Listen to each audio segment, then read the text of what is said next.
Good afternoon, ladies and gentlemen. His Holiness the Dalai Lama really doesn't need any introduction at all. He believes and truly practices his religion, and his religion is kindness. For him, love and compassion are necessities, not luxuries. Without them, he preaches, humanity cannot survive. As His Holiness says, through violence, you may solve one problem, but you sow the seeds of another. He has played and is playing a significant role in Tibet's struggle for freedom, and that won him, amongst many things, the Nobel Prize in 1989, and along with it, the respect of the world community. His Holiness is an author, is a teacher, and a speaker whose ticket sales would make many pop stars envious. Since 1989, he has devoted himself to the plight of his people and to promoting world peace, winning the respect and affection of world leaders and millions of people throughout the world. His policy for nonviolence offers a solution to the most difficult political, environmental, and personal problems of our current times. I'd like to read the lines that were written by the Nobel Committee for His Holiness in 1989. Quote, "The committee wants to emphasize the fact that Dalai Lama, in his struggle for the liberation of Tibet, consistently has opposed the use of violence. He has instead advocated peaceful solutions based upon tolerance and mutual respect in order to preserve the historical and cultural heritage of his people." In today's context, where there is a lot of competition and a lot of suffering, I have learned from his readings of His Holiness that happiness is not something ready-made. It comes from your own actions. Uma and I are delighted and are filled with overwhelming feelings of happiness and pride to have you with us today, amongst us, for the next couple of hours. Ladies and gentlemen, please join me in formally welcoming His Holiness the Dalai Lama to our very own New Delhi chapter.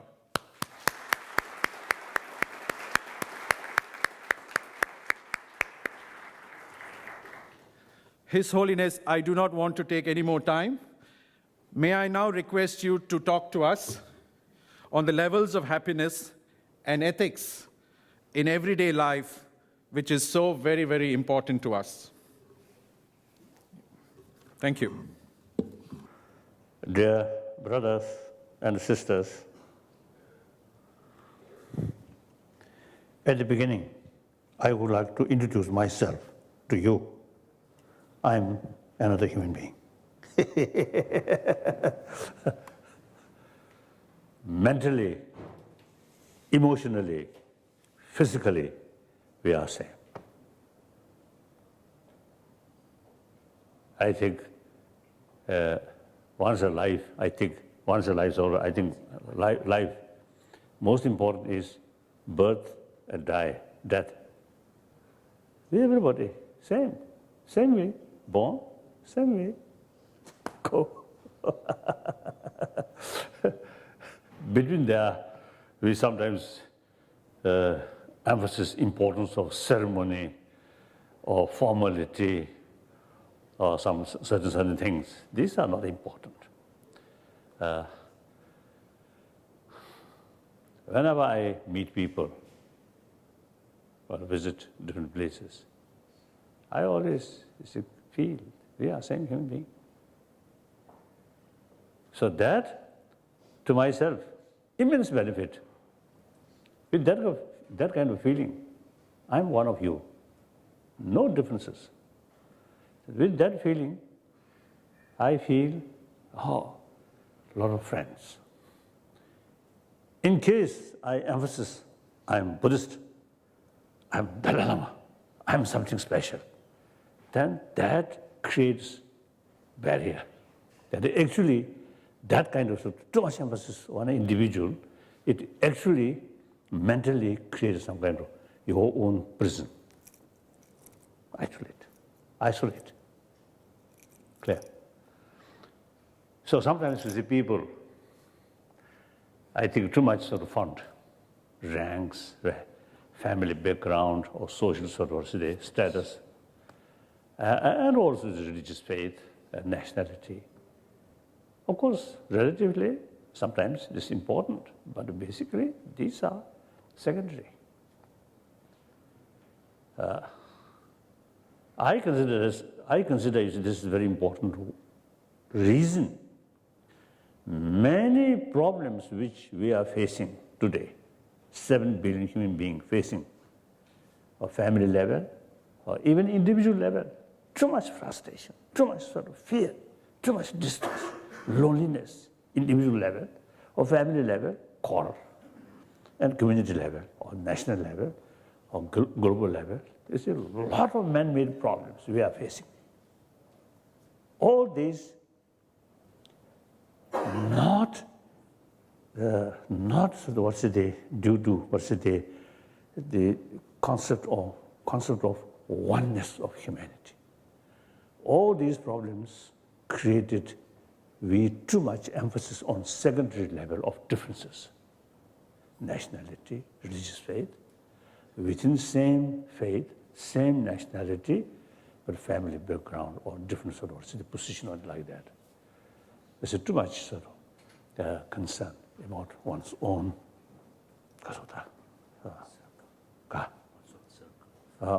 one's own sort of interest like that. So therefore, I consider it is very, very important. Now we have to educate people. We should develop the sense of oneness of humanity.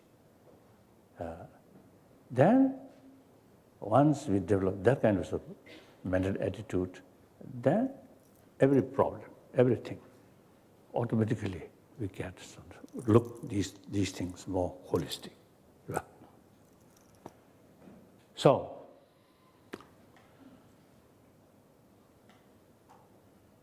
as you briefly mentioned,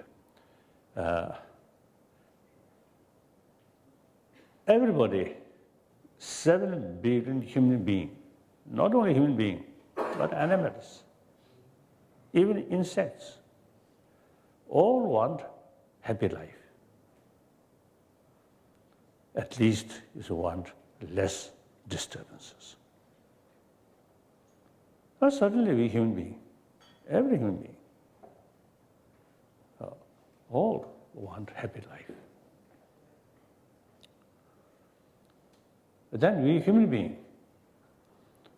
because of this marvelous intelligence, we have much greater ability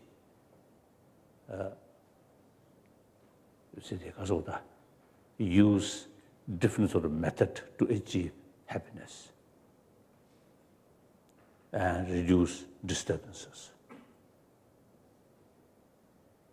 But sometimes this marvelous intelligence also causing more suffering, more pain. I think animal, their mind is quite simple. So unless some immediate threat, otherwise they okay. But we human beings, because of this intelligence, immediate, very comfortable, all the facilities there. But you see, because of this marvelous intelligence about past memory, even in some cases, past century, past millennium, sometimes to reflect on these things, then develop anger, And then, again, this is because of this intelligence. You see, we have much sort of, because of the much greater sort of ability, visions, develop visions about future. Not only your own sort of life, but also generation to generations. So because of these things, physically, everything okay. But mentally, a lot of disturbances, unless you think properly. So therefore, our sort of one unique thing about human being is our intelligence, our special brain. This can be either source of suffering, source of happiness. Now, education itself, education also. Number of people who really create a lot of problem. These, as far as their mind is concerned, very intelligent, very sharp-minded.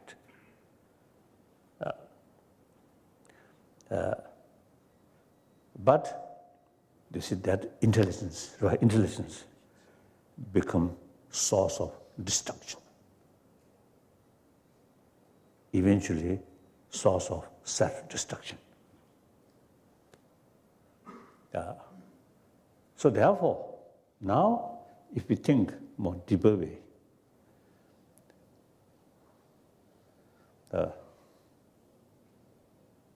the person who arranged this microphone, what is this? I see. I see. Very tiny one. Okay. Looks like one small insect. Go like that. Okay. So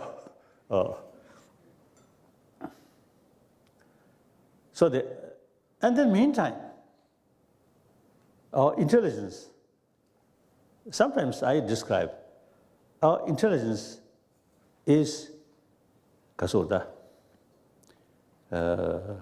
shaping or guide our emotion.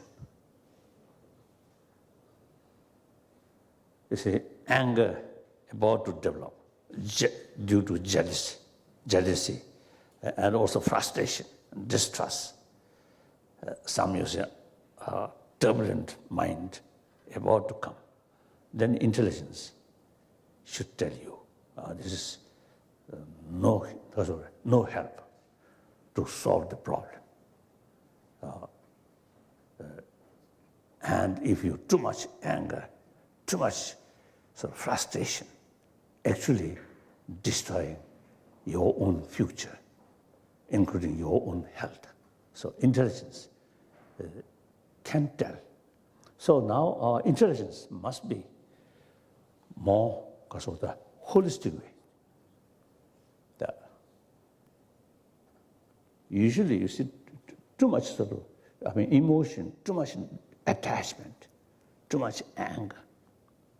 Then intelligence also is sometimes, you see, becoming very narrow. Narrow. So that should not happen. Intelligence must be above on emotion. Clear? So intelligence itself, I think, the power to know the reality. So in order to know the reality, we must look the reality from various angles. From one angle, you can't see the reality. You must look the thing which we investigate must look from various angles, more holistic. And then the reality, things are relative, interdependency. Now this is a Buddhist concept, also you see, very helpful. You see, every event, everything, even small particles, its existence due to many other factors. No independent absolute sort of existence. So that's a reality. So in order to know that reality, we must look from wider angle. No? So now here, I think basically education. Suppose education, you see, reduce gap between reality and appearances. Education help us to reduce this gap. Now, in order to that properly, when we investigate or when we use our intelligence, then emotion should not involve. Once emotion involve with intellectual thinking, then it already becomes biased, will not be objective. So now the emotion side, there are emotional. Every emotion is part of our mind, part of our life. But because of we have this special intelligence, so intelligence now must show us what kind of emotion is ultimately self-destruction. What intelligence is really helpful, positive. Now here, I think, think more well-being of other, then your mind automatically widened. So more widened sort of thinking, because of the view. Your own problem, not much significant. If your mind thinking more narrow, even small sort of problems appears unbearable. There's such differences. Clear. So the counterforce about these things, think more concerned, right? Think more about well-being of other. And logically, we are a social animal. The rest of the society happy, you get maximum benefit. The rest of the society unhappy, you cannot escape from that. So the best way, realistic way to achieve individual happiness must pay more attention about society, well-being of the society. That's, I think, realistic way. If we not social animal, then okay, think just one. But we are social animal. Whether God create or whether nature create, some way, you see, we are social animal.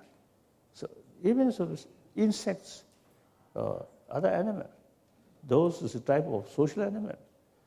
They have sort of by nature, without, I mean, not due to religion, not due to constitution, or not due to law or something, but by nature, they work together. They have very strong sort of also sense of community. So we, basically, social animal. But sometimes our intelligence goes something different directions where then you see we think just one. My, I.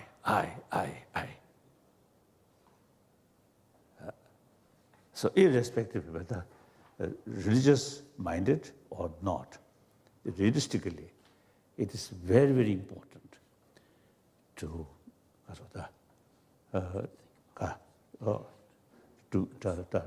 have awareness, to think well-being of other more, you get benefit. Think just oneself more narrow way, you suffer more. Now scientists also now, just think oneself.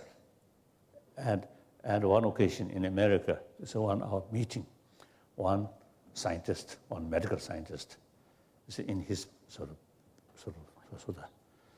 the report, the presentation, you see, he mentioned, according to his finding, those people who often express I, me, mine, like that, these people have greater danger or risk of heart attack. He didn't explain why.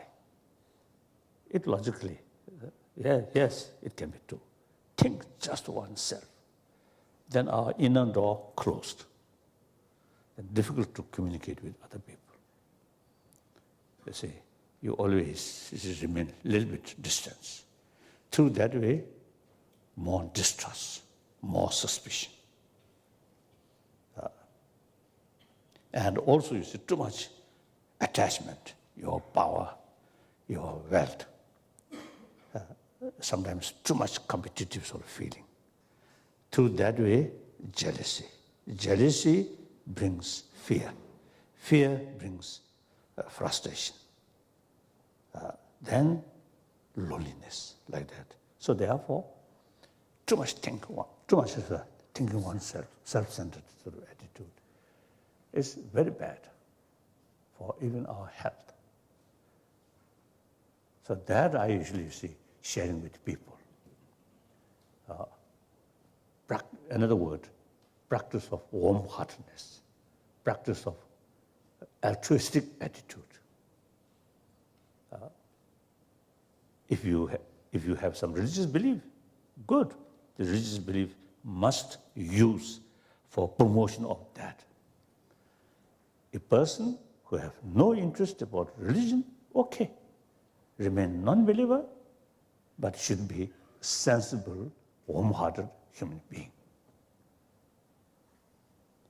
Now here, the way this actually secular ethics, source of happiness not only individual, but family level, community level, ultimately global level. No matter one single religious sort of belief, no matter how wonderful, but it can never be universal. So the problem which we are facing is universal. So the method to reduce this problem also should be universal. So through education, that's also this country, at least I think 3,000 years, the concept of secular. There. So that means respect all religions, no preference this religion or that religion, and also respect non-believer. Advani, one time, he told me, we casual talk, he mentioned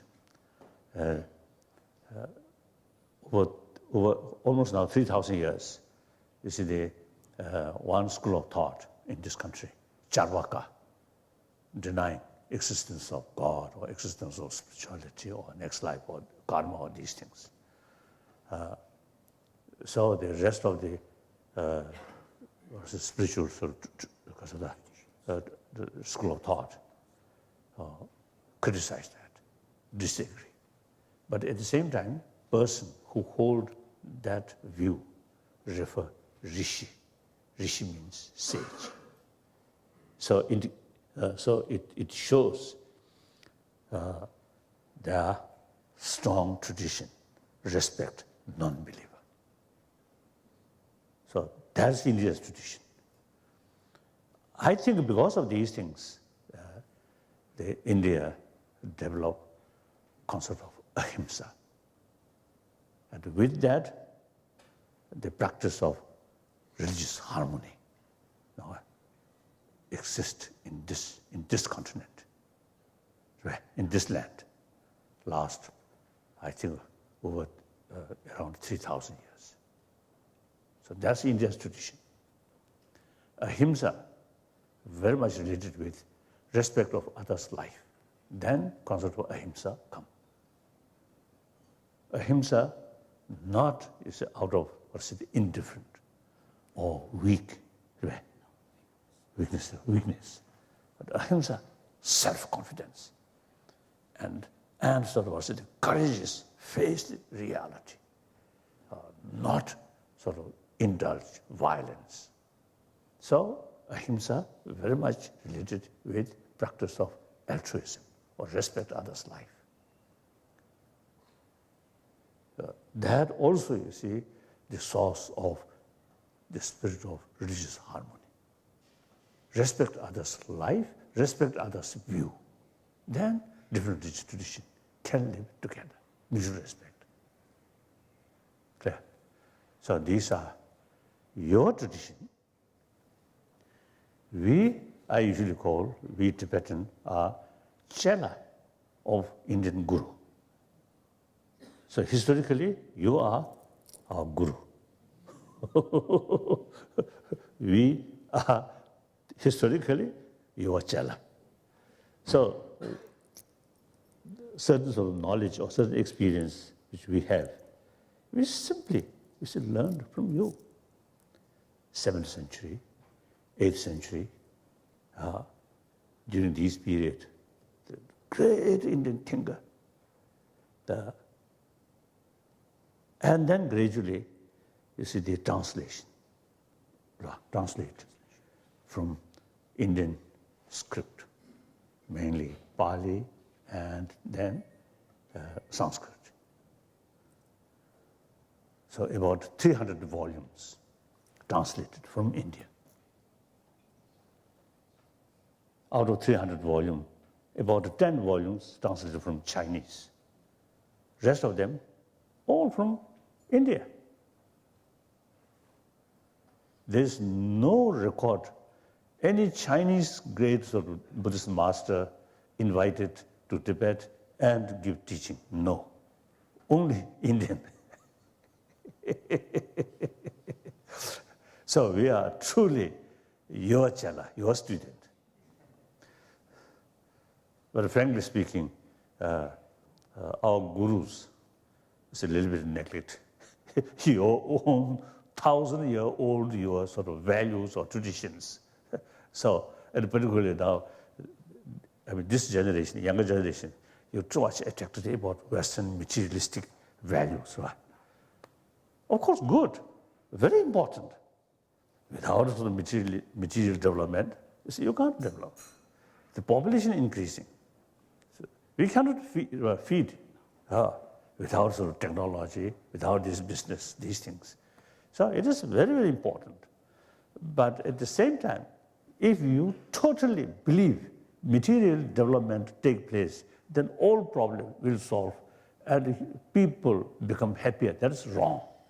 Look, European countries and America and Japan also, materially quite advanced, industrialized among the Asian nations. I think a much industrialized nation, Japan. Now suicide rate among younger people, quite high. Now, unfortunately, in this country also, in India, from Ladakh up to Arunachal, previously, no record of suicide among young people or among people. Now, last 40, 50 years, suicide among students, among people, now increasing. So these are definitely indication you are neglect about your 1,000-year-old your rich tradition. That tradition brings inner value, inner strength. That I think recently, you see, from Arunachal, you see, one monastery asked me, now the suicide also now happening. So what to do? Some special puja. And I reply, puja may not solve this problem, but actually educate people give them the purpose of our life and the value, educate our inner value, then these things will reduce.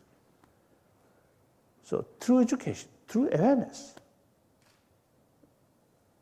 So now you, Kasachuti. So now here I think firstly, the genuine satisfaction, genuine happiness, you see, two levels. One level, physical level, mainly sensorial level, right? Certain mental sort of satisfaction, happiness, you see, through sensorial experiences. That's temporary, not long-lasting. While you enjoy music, feel happy. The music finished, just memory. Seeing something, sports, right? Sports. In that moment, you feel very happy and too much excited, shouting. You would also you'll jump up and down. Like that. But once that finished, only memory. The taste, smell, touch, all this, including sex, all these things like that. Because it is some satisfaction through sensorial experiences. Now, through deeper sort of, analytical meditation, through that way, you see, you get some kind of tremendous sort of warm feeling inside. And kasota, even sort of little excitement, right? That affects whole your life. So it's two levels, physical level, the satisfaction or happiness, or physical level, and mental level. Mental level is much more important, much more deeper. So material value cannot produce that. The deeper level of satisfaction must come through mental training, like that. So basically, previously I have three commitments. Number one commitment is the promotion of human value, inner value, through education, with help of scientists, and also use our common sense properly. Then we can understand these things. Second commitment is promotion of religious harmony. Both of these things are your tradition. Then third commitment is about the Tibetan struggle. Now that since 2 years, now I already retired. So now I have no longer responsibility. Of course, as a Tibetan, morally some connection there. Otherwise, I completely retired like that. So now you, I think, importance of the community circle, you can do more effective way in the society. And here I want to share just a few words. India, most populated democratic country. Because of that, compare neighboring states.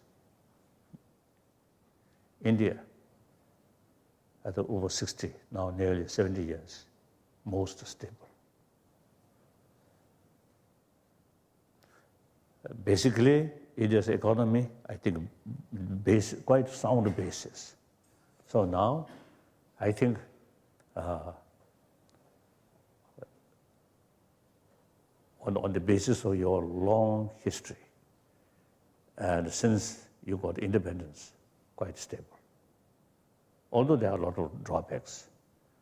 However, you see rule of law, free press, all these things there. So now further, you see, further improve, further sort of strengthening these things are your responsibility.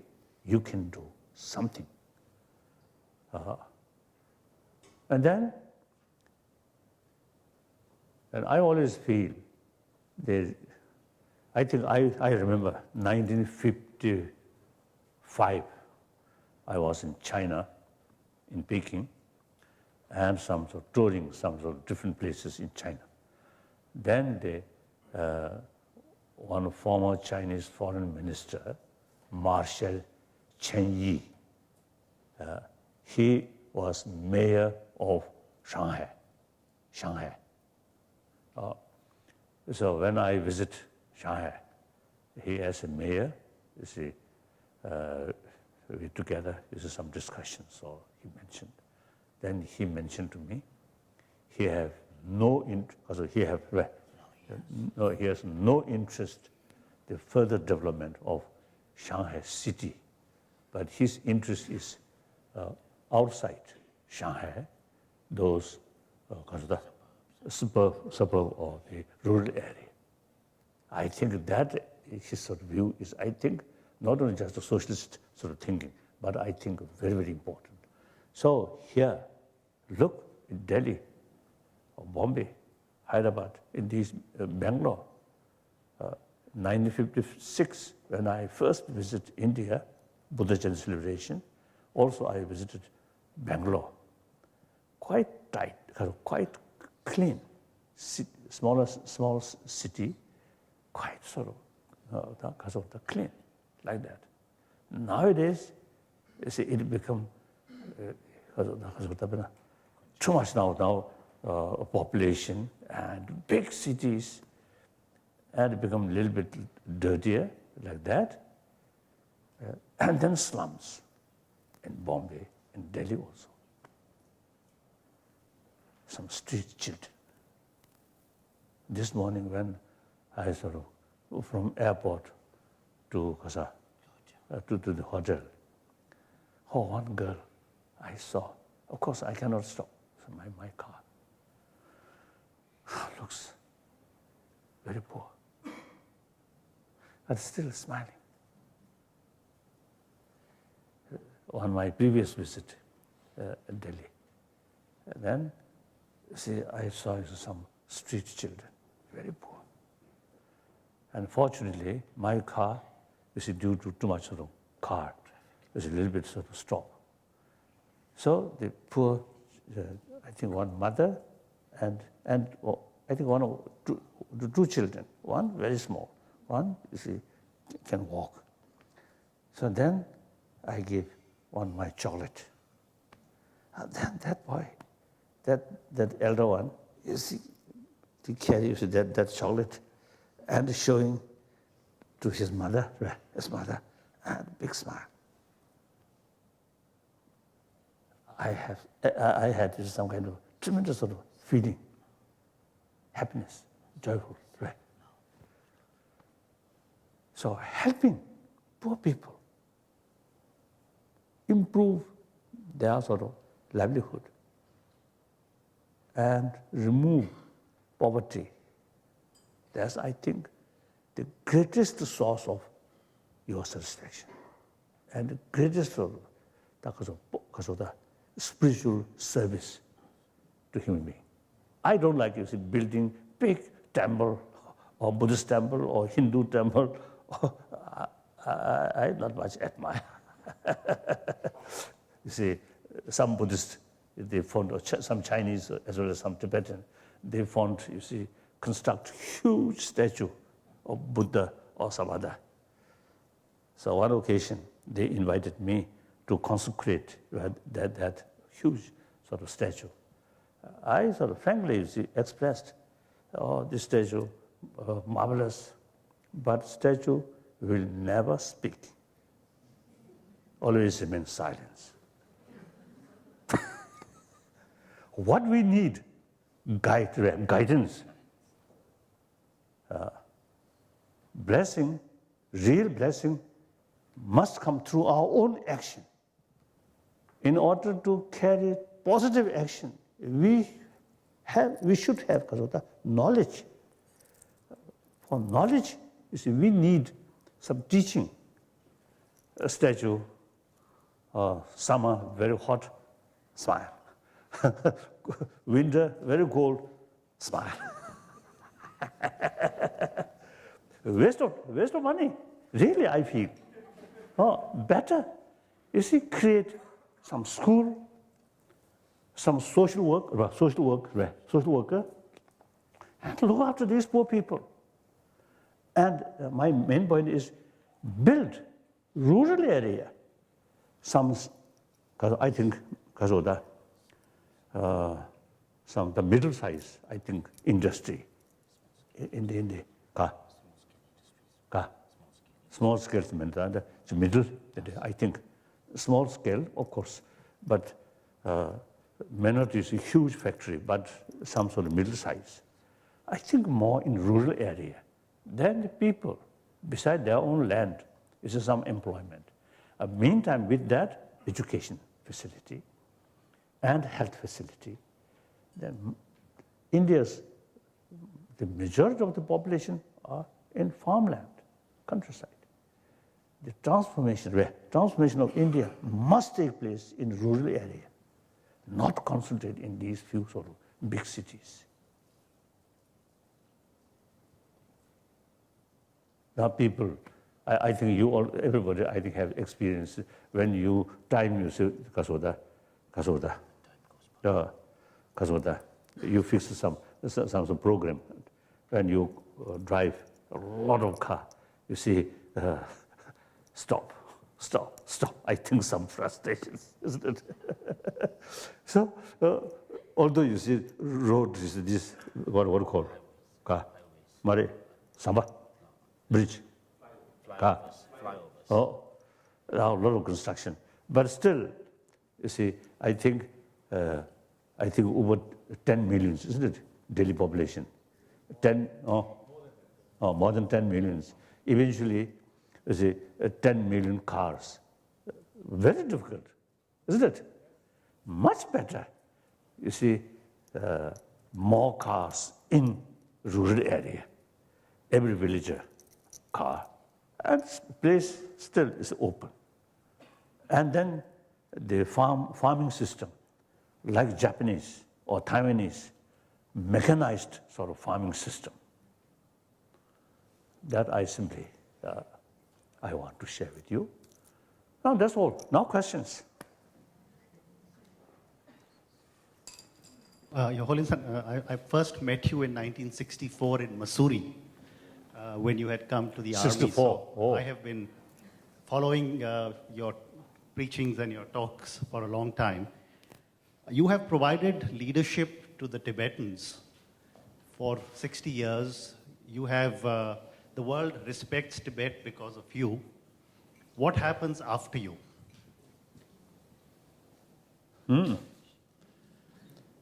That's why since I think since we come to India, political asylum, April 59, I reached Missouri. Then immediately we reorganize our sort of office or our department. Then I think 60, beginning 60, some way our sort of, some sort of teaching at Bodh Gaya, so more Tibetan gathered there. So then, you see, we set up the people's representative. So actually, as soon as we come to India, at once we start work for democratization. Then, 2001, we already achieved elected political leadership. Since then, my position is semi-retired position. So all major decisions he carried. I acting like senior advisor, but main responsibility fully carry that elected person, like that. Then 2011, now it looks as a Tibetan community in free country. They seem to be quite mature. about democratic practice and also choosing their candidates seems to be quite mature. So then I thought, now time come, my complete retirement. So that's the preparation. Now, whether there's Dalai Lama or not, the elected political leadership every 5 years come. So they will carry all this responsibility. Then spiritual side, all different Buddhist sects, Buddhist traditions Buddhist traditions among Tibetans, like red hat sect, black hat sect, yellow hat sect, like that. So all these sects, you see, younger spiritual leaders, younger generation, age around 20, 30, quite healthy generation. Good sort of education about spiritual knowledge, and also good behavior. Some little bit sort of exception, but there are quite sort of good potential now there. So therefore, I have no worry. Of course, when I die, you see this psychologically or emotionally, this is some sort of setback to the mind, inside as well as outside. But I think they will carry all our sort of struggle, all our work, our political field as well as spiritual field. So I have no worry. Then also, you see, my death, according my doctors, annually they check my body checkup. They say according to their prediction, next 15, 20 years, no question. If by sort of long flight, something happens,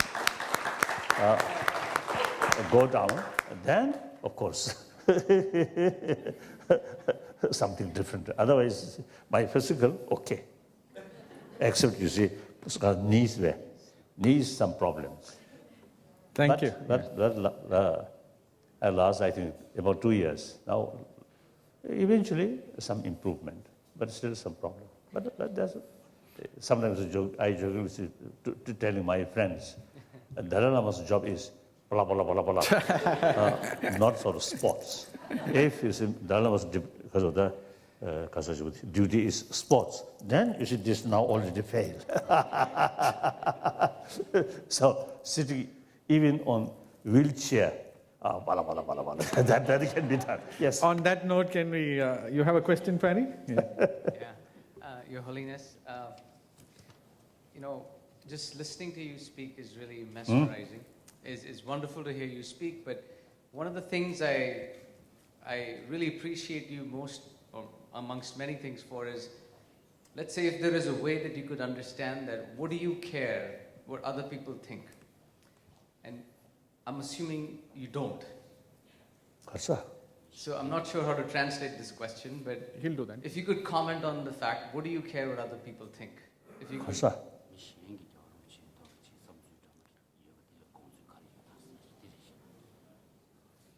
No, that I think,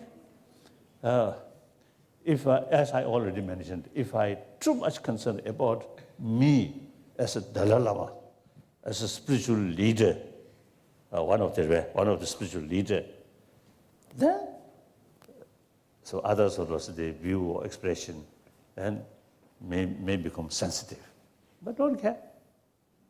Some people describe me as a God King. Nonsense.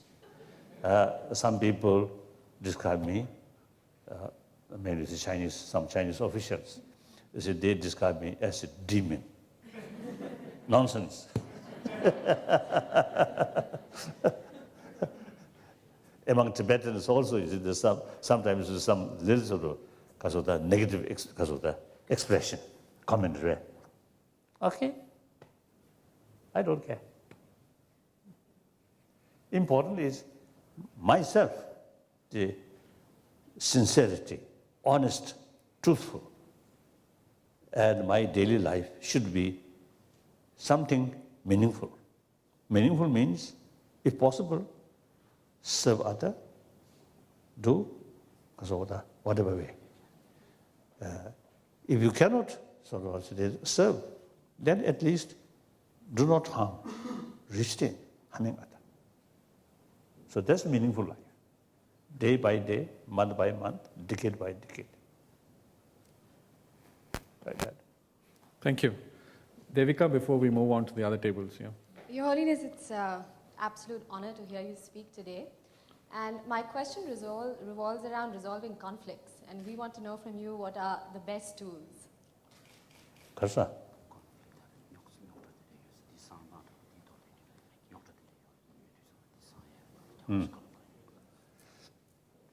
Basically, usually I tell people, 20th century, I think the greatest century of human history. That means new findings in the scientific field, scientific research, and the technology. I think really very important century. But at the same time, 20th century become century of bloodshed, century of war, violence. According to some historian, they say around 200 million of people killed in 20th century.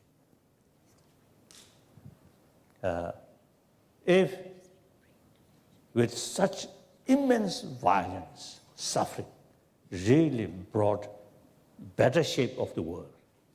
No. Even beginning of this century, some unhappy sort of events, now including Syria, and many of these things. I think due to negligence of past century, right? And also mistake. I think past century, too much emphasis on violence, power, control. So that kind of habit still you see carrying. So therefore, now this century should be century of dialogue.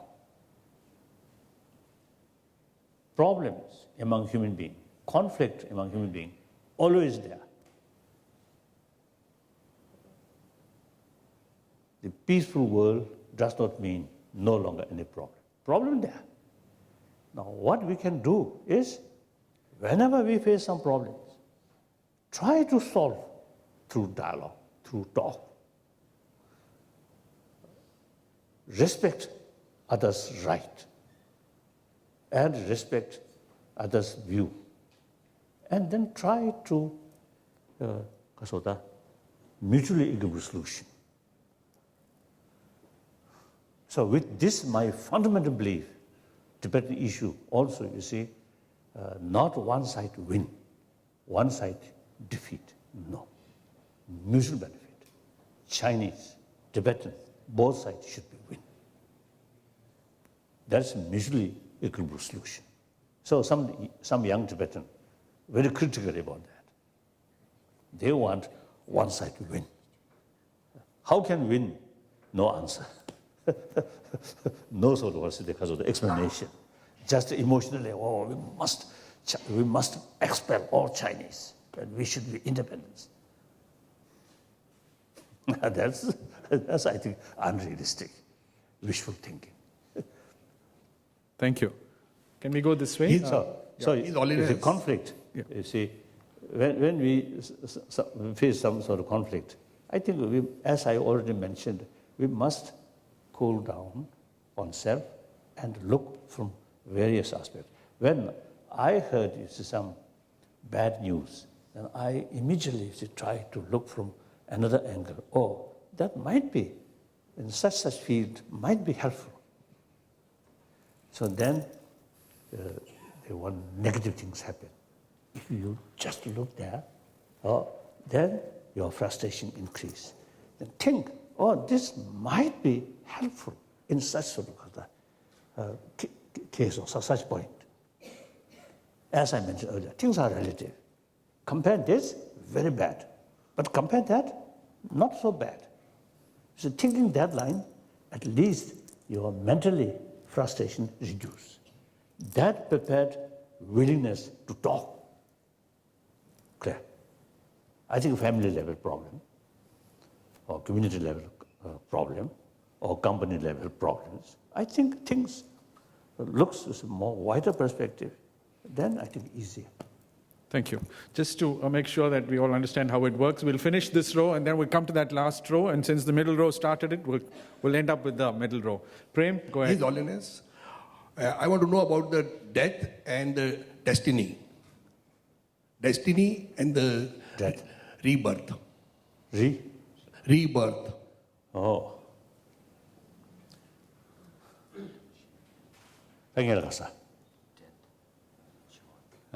That, I think, different philosophical views is a different explanation. As far as Indian tradition, Buddhism, an ancient non-Buddhist school of thought, except Charvaka, all accept continuation of mind. Or the non-Buddhist school of thought, ancient India, they all believe Atma. Atma is permanent. So life after life, Atma continuously. Buddhists do not accept Atma. So mainly, self is designated on the combination or designated on the continuation of mind. So the real question is continuation of mind. So on these basis, all ancient Indian thought is accept life after life. So once we accept life after life, and then also, you see, there are cases, young children who clearly remember about past life.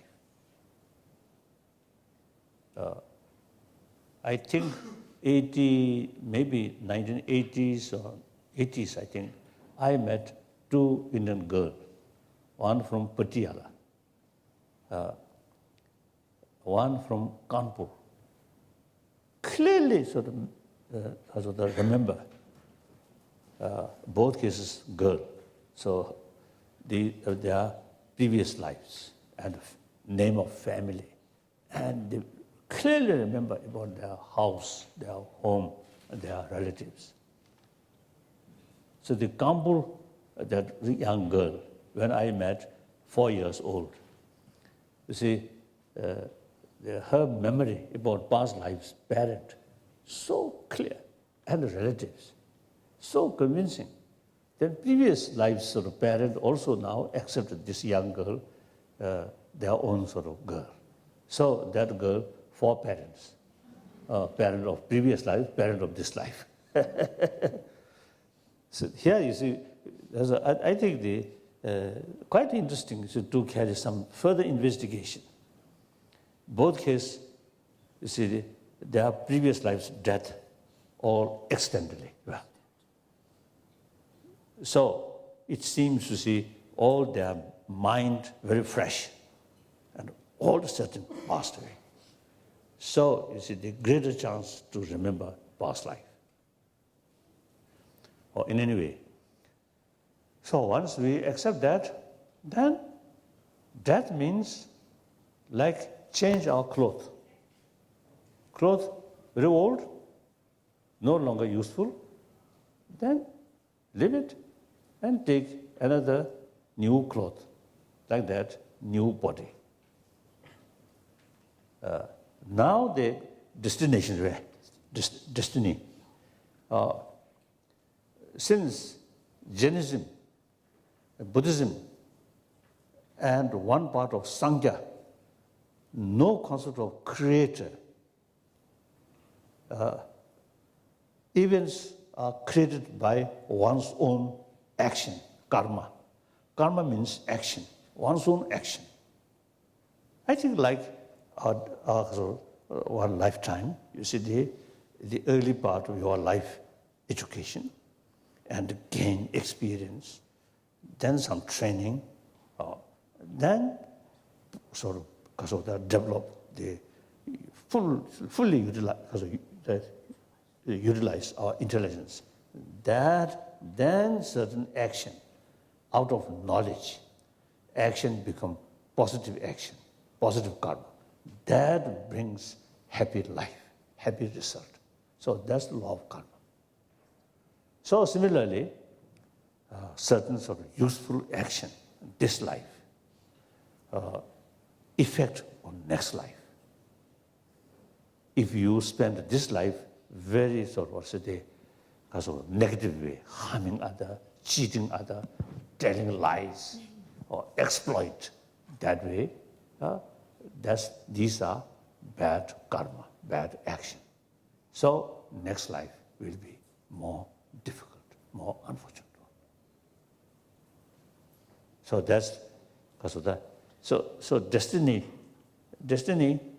ultimately in your own hand. Nothing. So because of that, predetermined. Now, for example, today's sort of situation, for example, now, due to certain your action, this action, that particular action, more or less certain now creates some result. So that more or less because of the destiny. But you create another action which more stronger than that previous action. Then that previous action become neutralized, will not bring result. So everything depends on one's own hand. Clear? Some, you see, people who believe in karma, and including some Tibetan, they usually, you see, they themselves remain lazy and then accuse, oh, due to my karma, due to my karma. That's a mistake. Karma is in your own hand. And sometimes people, you see, pray to God. Oh, God will save us. Difficult. About 3 years ago, I think 3 years ago, in Patna, the chief minister I know very well, very good one, he built a Buddhist temple. So he invited me, Kazade, in inauguration, you see, ceremony. At that ceremony, you see, he spoke, and due to Buddha's blessing, his state, Bihar state, rapidly prospered. Then my turn. If your state is rapidly prosper due to Buddha's blessing, then your state much earlier prosper because the Buddha comes already 2,500 years ago. So blessing always there. So Buddha's blessing failed to bring that. So Buddha's blessing must go through able chief minister's action. I responded that way. Of course, I know him, so I half joke, half true. Now look, these days, you see some problem between Shia and Sunni. Really, very unfortunate. Now, I think both sides pray to Allah. So it seems Allah confused. Now, his blessing should go Shia side or Sunni side. Pray. You see, one individual, yes, get some inner peace. Oh, good. But for national interest, or even interest for family, I think action should consider as a source of blessing. Other sort of blessing, I don't believe. Yes. Okay, thank you. The last question from here, is it you? Yeah, Ashish. Your Holiness, a very similar question. Buddhism teaches a lot about if you know how to die, if you know how to die, you live well. Can you please explain to us how does one prepare to die? Shidande. Firstly, your life your daily life should be meaningful. Meaningful, as I mentioned earlier. If you can, serve other, help other. If not, do not harm other. Remain honest, truthful.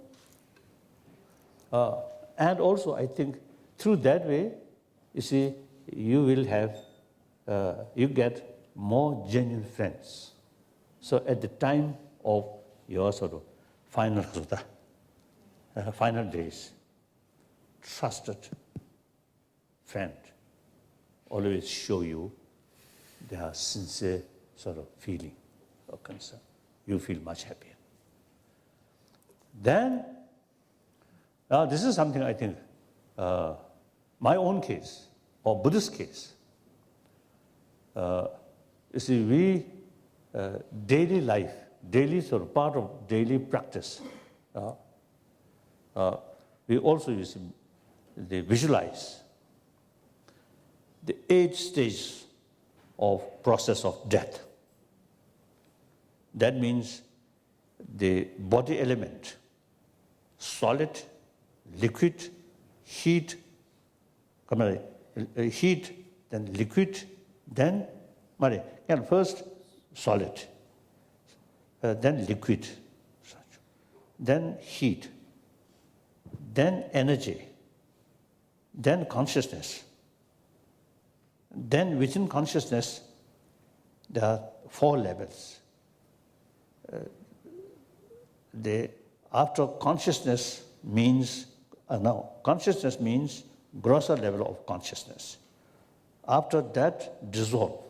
The brain also stop. Very subtle consciousness. I think ordinarily we can say unconscious level. But mind still, subtle mind still there. So there also, you see, another first level, second level, third level, then 4th level. That we every day visualize these things. Suppose, you see, I myself also, my daily practice is to visualize these things. Suppose preparation, my final final days, final life. Whether successful or not, I don't know. every my practice, you see, every day, different deities, different deity mandalas, or deity yoga, I practice these things. So this help. At the actual death comes, you already familiarize all the process of death. So no sort of excitement or no fear. You already sort of know. Now first appearances, this kind of appearances come, then second, then third, fourth, fifth, 6th, 7th, 8th. So while you see you have sort of some kind of knowledge, now this is actual sort of process now coming. So meantime, sort of thinking altruism and thinking next life at a certain place or certain period. So that is the determination, immediate determination, develop choosing your next destiny, birthplace, like that. So there's like that. So that's one about the tantric practice. You see, mention these things. So then usually the best thing is till your last breathing, your mind must remain calm. Too much attachment about your children, about your sort of family member, or your wealth, very harmful. At that moment, just remain your mind pure. And your friends also, you see, should not crying or like that, should not do. Try to keep the dying person calm. That's important.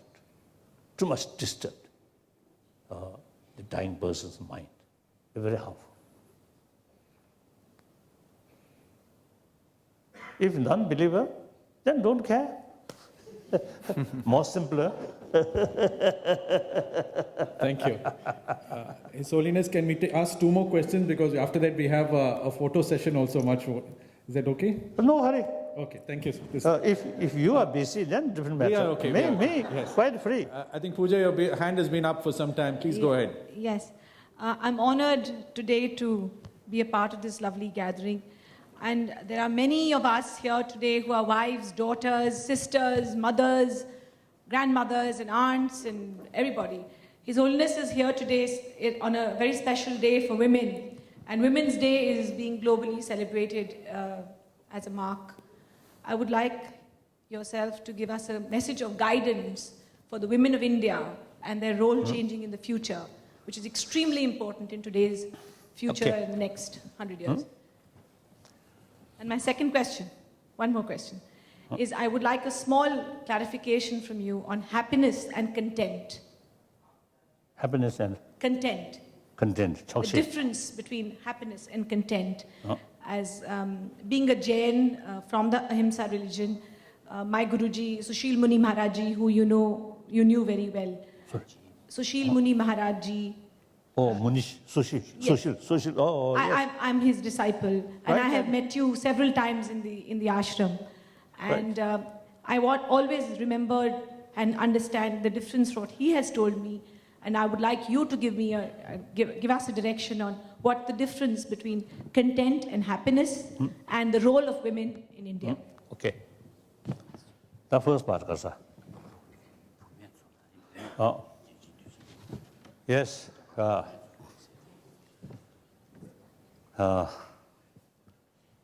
Many years ago, in France, in Paris, one women's magazine,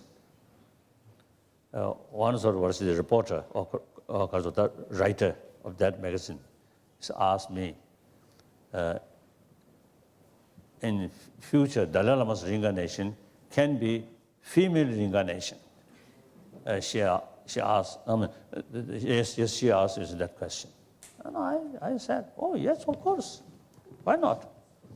If the circumstances are such, female Dalai Lama can be more useful, more serviceable, more effective service to Buddha or concerned people. Then why not? I mentioned that. The reason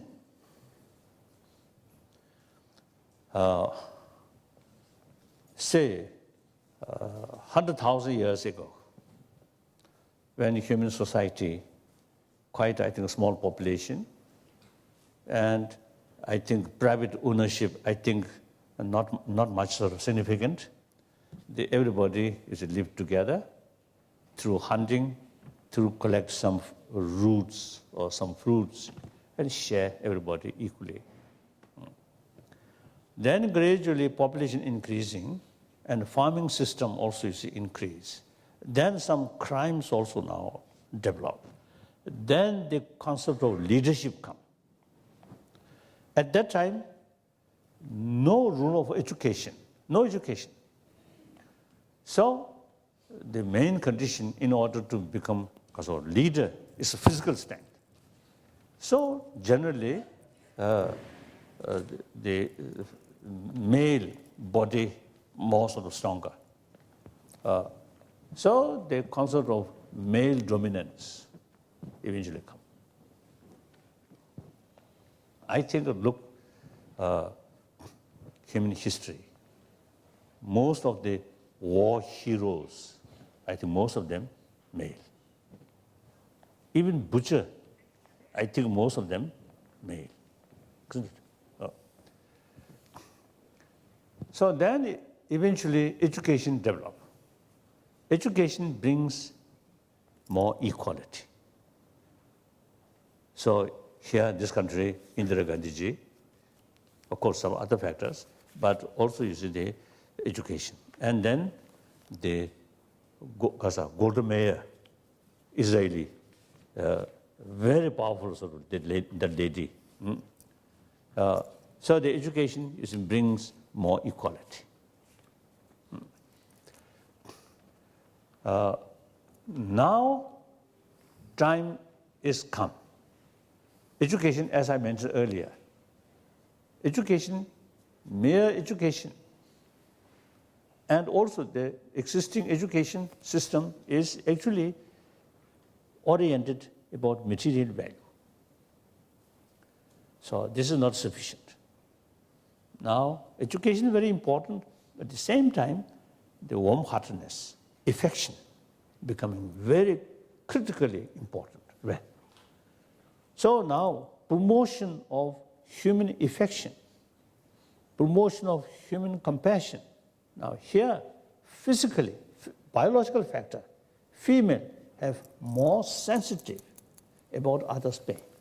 Some scientists, you see, investigated two persons, one female, one male, watching one sort of picture, movie picture, or someone, you see, passing through painful sort of experiences.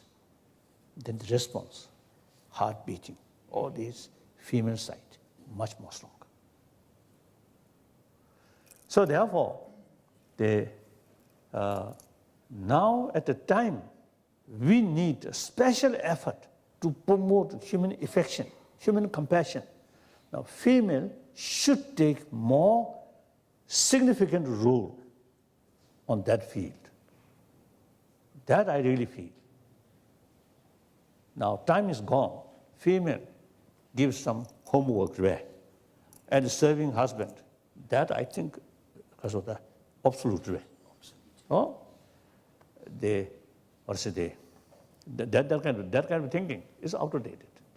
Now, not only equal, but also the female should make more sort of effort to promote. And now look, in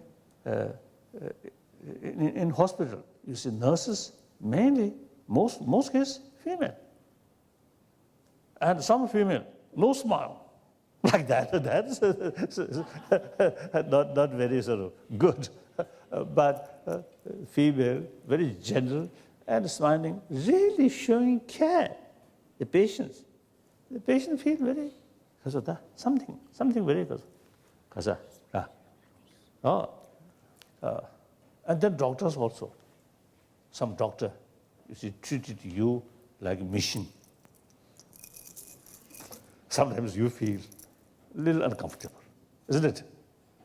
That's my own sort of experience. Some doctor, maybe very good doctor, but no showing smile or genuine human feeling. Treated you like machine, repairing car like that. Some doctor is very gently, you see, handling you and showing genuine sort of human feeling, then feel very happy, isn't it?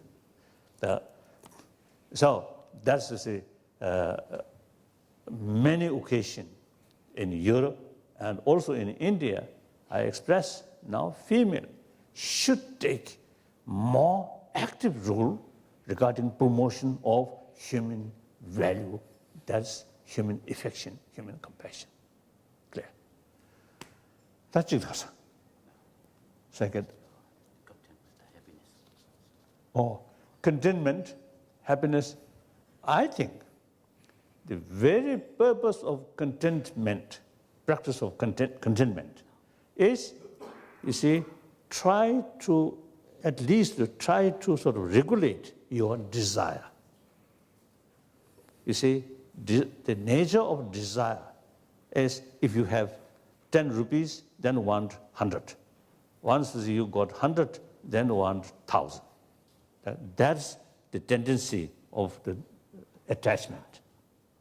Desire itself, nothing wrong. Without desire, no further progress. Even religious practice, also you see, you need desire. I want to, because of the further sort of, because of the advancement like that. Without that desire is the force to pushing you, go ahead. So desire is good, but desire is this thing which you want, because you want or desire, is something.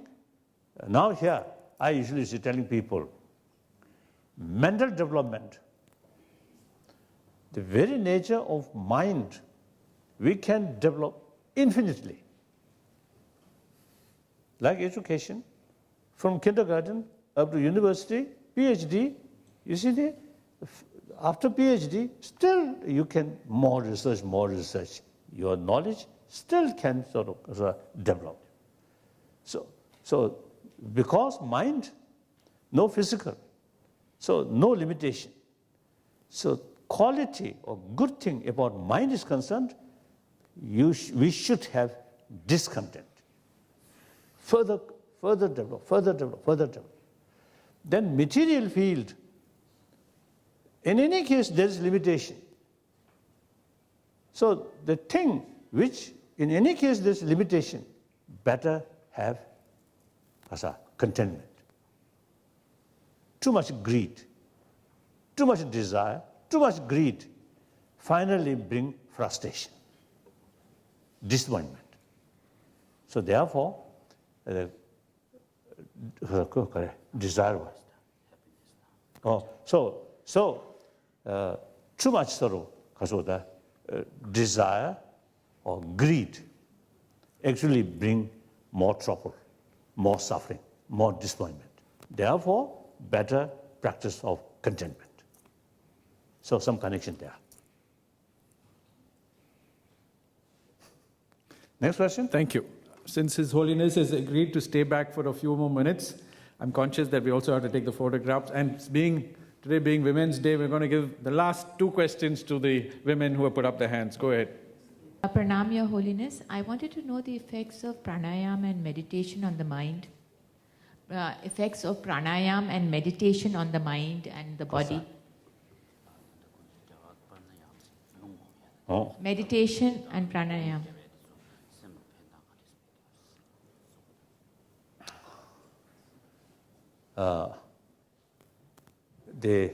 We call the lung sar kasat. Pranayama. Some exercise about sort of breathe on these things. Yeah. So we call inner air. Inner air is the energy, mind movement. Mind is the more detailed, more precise. The capacity or ability of mind is awareness. The mind movement depends on energy. That's subtle inner air. So therefore, logically, control your breathing or inner air movement. Also, you see, affect our mind. Now, for example, the breathing. Take, keeps, then go out to rest. They try to extend the duration of stand still here.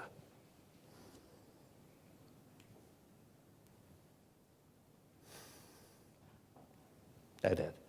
That helps to development of mindfulness. Our mind usually is just scattered. You see, try to focus one single-pointed mind. Through training, mind itself also, you see, can achieve that. On top of that, breathing control also, you see, helping to concentrate our mind on one single object, focusing like that. Some my friend, through decades of practice, they can meditate on one single object or external object as well as internal object 3 hours, 4 hours without disturbances. So it is reality. Through training, this mind always go like that. You see, can focusing single-pointed object. Right? Huh? How does it help focus on a single-pointed object? Huh? How So as I mentioned earlier, you see, mind aware is that object.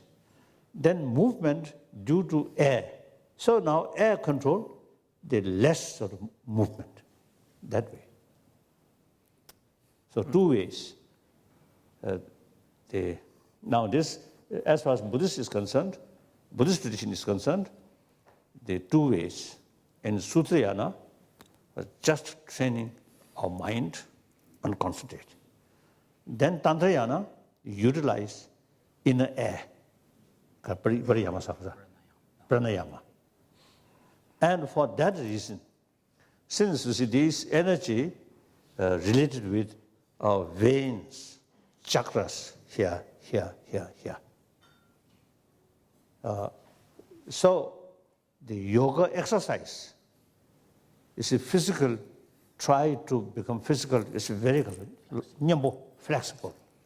Through that way, you see, easier to control our inner energy, inner air, like that. In your opinion, what three key characteristics make a good leader? A lot of elements go into making a good leader, but if you were to isolate three key characteristics that make a good leader, what would they be? Karsa.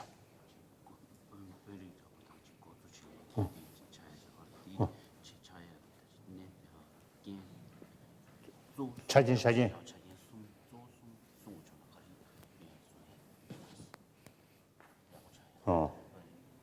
I think honest, truthful. This is very important. Without honest ability or vision, not very sure whether something helpful or harmful. Do not know. So basic thing is sincere motivation. Determined, serving other, not selfish thinking. And then also honest, truthful. That also, you see, if you carry your work honest, truthful, then you can easily carry transparent. That brings trust. That brings friendship. That's the basis. Then vision. Not just think daily sort of thinking, but years, decades, if not century, at least decades, some vision. And then also, you see, the wider perspective. Then your action become realistic. No matter how, you see, good motivation, good aim, but method become unrealistic method, then result disaster. So analyze things objectively, wider perspective. I think these are important. I feel. Then maybe some other sort of some other sort of good quality. I don't know. Why you shaved? Of course, this is not right to ask. But out of my curiosity, you say, why you shaved that? Yeah, I shaved. I go to Tirupati. Something happened. Your family. No, I'm not ill. No, I go to Tirupati Balaji, and I just used to see all the people there. They used to shave their head, and I said, if they are a devotee, and why can't I do it? So I just did it. Oh.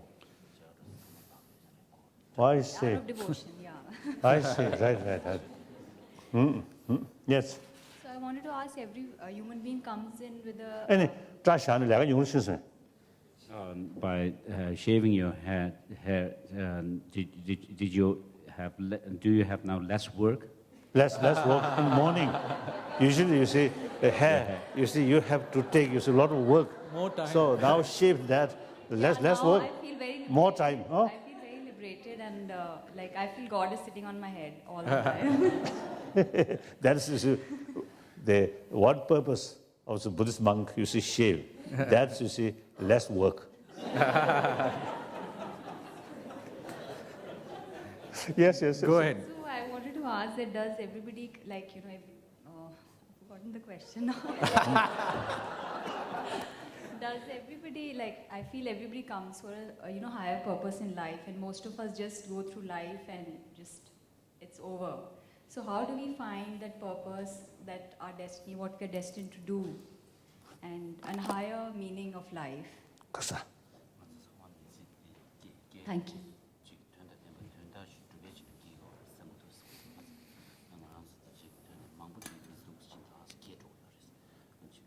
Again, I think that question, I think answer is the different philosophical views is a different answer, I think. Oh, thank you. Thank you. According to theistic religion, then God creates. So there may be a certain purpose that we do not know. Ask God.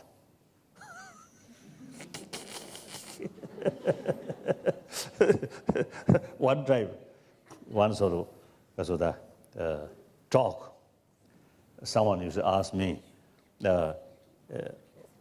if you have opportunity seeing God, then what question will be? Then I really feel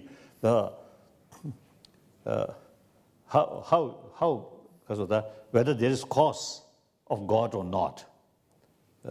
That question, you say, my curiosity. And of course, according to Buddhism, Buddha also used to come from, like us, ordinary sentient being, then through training, eventually become enlightened. So you see, God, something absolute, something always is there. That's difficult to understand from Buddhist viewpoint.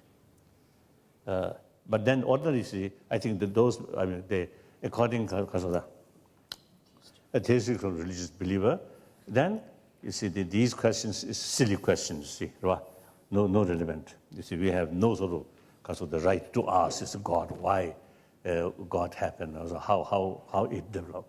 Right. So now, according to theistic, different sort of explanation maybe. Then non-theistic religion, Jainism, Buddhism, and one part of Sankhya philosophy, no concept of creator, ultimately self-creation. Why it happened? Then ultimately we say nature. Mind there, why? It's nature. Because of the particles there,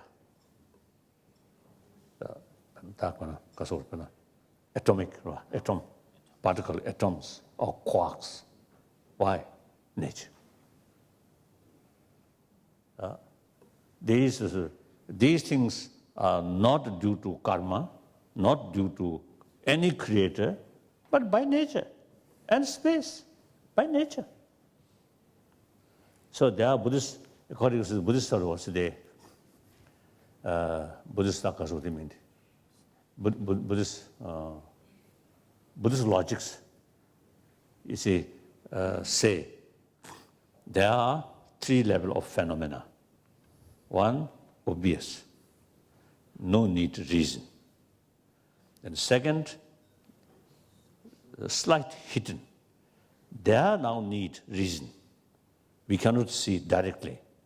So the symptoms or causes or surrounding conditions now judge from these, oh, there must be something. There must be something. Then third level. In any case, we cannot sort of use reasons. Then we need relying on third person sort of, because of that word, third person's word. And then that also is a third person. Also, you see, we have to prove that's reliable. that particular thing, knowledgeable about that particular sort of thing, then no reason to tell lie. And many criteria. Then first you should sort of investigate that third person is reliable, a particular point that person really knows. Then we have to, there's no other choice except relying on that person's word. Like except for the birthday, I think we do not know. We rely on our mother's sort of word. Oh, you born that day, so that's your birthday. Isn't it? We rely on that knowledge, relying on third person's word, isn't it? Correct. Like that. So for that, again, you see, we have to sort of analyze, my mother, no reason to tell lie. My mother, when mentioned that day, my mother not drunk. So you see, we have to sort of analyze. Then relying mother's word. Clear? Okay. Then you see the second level to investigate. Logical approach. Now for the Kasa Ribushisati. So there are what we call the 4 principles. First, investigation. Now, investigation based on another sort of factor, that is charge. How things are causally brought about by the conditions and causes.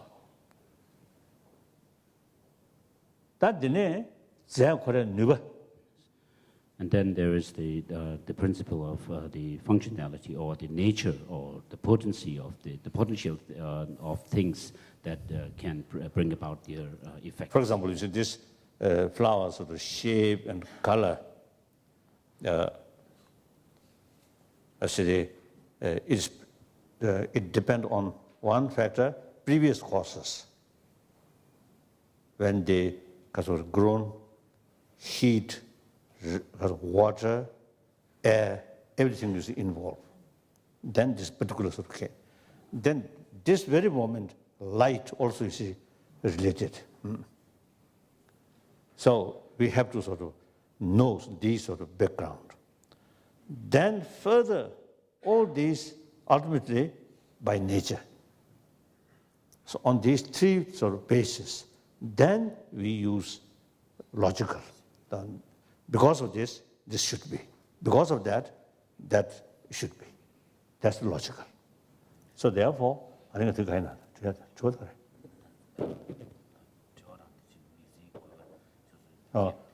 So therefore, Buddhist,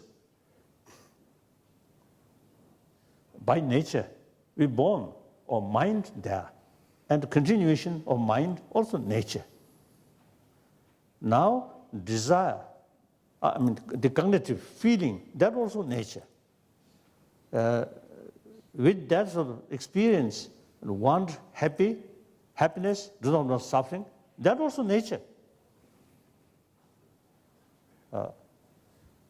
Now, within the happiness, or so here now, usually I consider the very purpose of our life is happiness, joyful life. Reason is our life very much based on hope.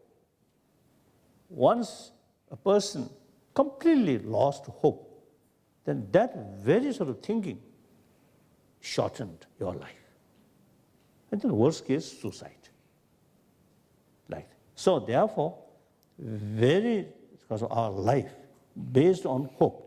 Hope means something good. So therefore, and then you say happy life, your sort of blood pressure or all these physical sort of conditions becoming more normal. So live long. So therefore, from that, judging from that, I consider whether believer or non-believer, very purpose of our life is happy life, happiness, joyfulness. That's very purpose of our life.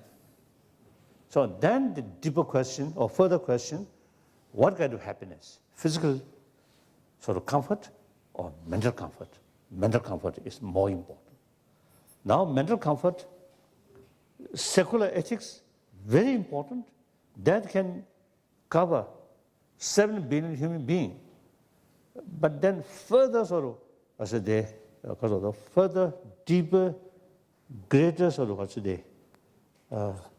greater satisfaction, then we have to go deeper, deeper, deeper. So from Buddhist viewpoint, once we, our very mind, today's mind, very nature of mind is knowing. So there is potential to develop all knowing. That's Buddha, enlightened. So this very mind, you see, through more knowledge and memory, try to increase our memory. For that reason, single-pointed mind also very important. The mental sort of energy sort of mobilize. The shamatha, very purpose of samadhi, or shamatha, is mobilize our energy. Thank you. Our energy. So therefore, our mental energy mobilize through that way,